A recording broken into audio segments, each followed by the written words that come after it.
புதுச்சேரியில் காணாமல் போன 9 வயது சிறுமி சடலமாக மீட்கப்பட்ட நிலையில் அந்த சிறுமியை கொன்றது ஏன் என்பது குறித்து 19 வயது கஞ்சா பழக்கம் கொண்ட கொலையாளி வாக்குமூலம் அளித்துள்ளார்.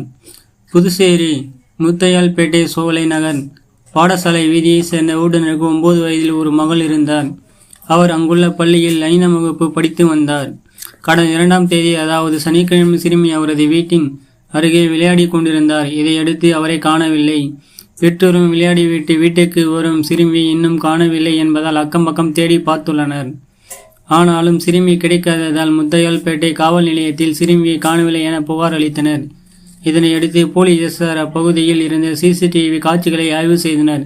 அதில் அந்த சிறுமி எங்கோ நடந்து செல்லும் காட்சிகள் பதிவாகி இருந்தன.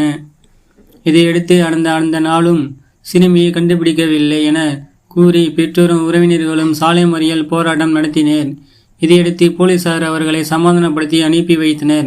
பிறகு ரயில் நிலையம், பேருந்து நிலையம் உள்ளிட்ட இடங்களில் இருந்த சிசிடிவி காட்சிகளையும் போலீசார் ஆய்வு செய்தனர்.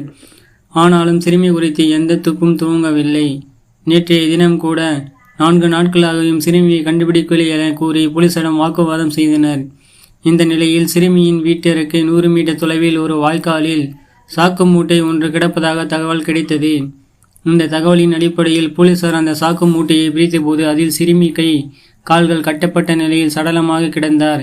இதையடுத்து போலீசார் அந்த சிறுமியின் உடலை கைப்பற்றி பரிசோதனைக்கு அனுப்பி வைத்தனர். இந்த நிலையில் இந்த கொலை தொடர்பாக அதே பகுதியை சேர்ந்த 19 வயது கருணாஸ் என்பவரை கைது செய்தனர். அப்போது அவரிடம் விசாரணை நடத்தி வந்த நிலையில் அவரிடம் இருந்த பிளேடை கொண்டு கை கால்களில் அறுத்து கொண்டார். ஆனால் அவருக்கு துளி கூட வலி இல்லாமல் இருந்தார். இதனால் அவர் கஞ்சா போதைக்கு அடிமையாகி இருந்தது தெரிய வந்தது. அவரிடம் நடத்தப்பட்ட விசாரணையில் சிறுமியை கொன்றதை ஒப்புக்கொண்டார்.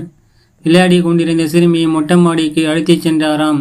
அங்கு அந்த சிறுமிக்கு பாலியல் தொல்லை கொடுத்துள்ளார். அப்போது இருவரிடையே பாலியல் தொல்லை கொடுப்பதில் தகராறு ஏற்பட்டது. அப்போது கத்திய சிறுமியை அடக்க என்னவெல்லாமோ செய்து முடியவில்லை. இதனால் எங்கே சிறுமியின் சப்தம் அக்கம் பக்கத்தினருக்கு கேட்டுவிட போகிறது என்று அச்சமடைந்தார். இதனால் இருவரும் சிறுமியை அடித்ததில் அவர் மரணம் அடைந்து விட்டாராம். இதனால் சிறுமியின் கை கால்களை கட்டி வெள்ளை மூட்டையில் சுருட்டி சாக்கு மூட்டையில் கட்டி கால்வாயில் வீசிவிட்டு ஒன்றும் தெரியாதது போல் இருந்துவிட்டதாக கூறினார். இதையடுத்து கைதான நபரை தங்களிடம் ஒப்படையுங்கள். பிஞ்சு குழந்தையை காமப்பார்வையில் பார்த்து கொண்டுள்ளார். அவருக்கு உண்டான தண்டனையை நாங்கள் வழங்குகிறோம் என போலீசாருடன் உறவினர்களும் பொதுமக்களும் வாக்குவாதம் செய்தனர்.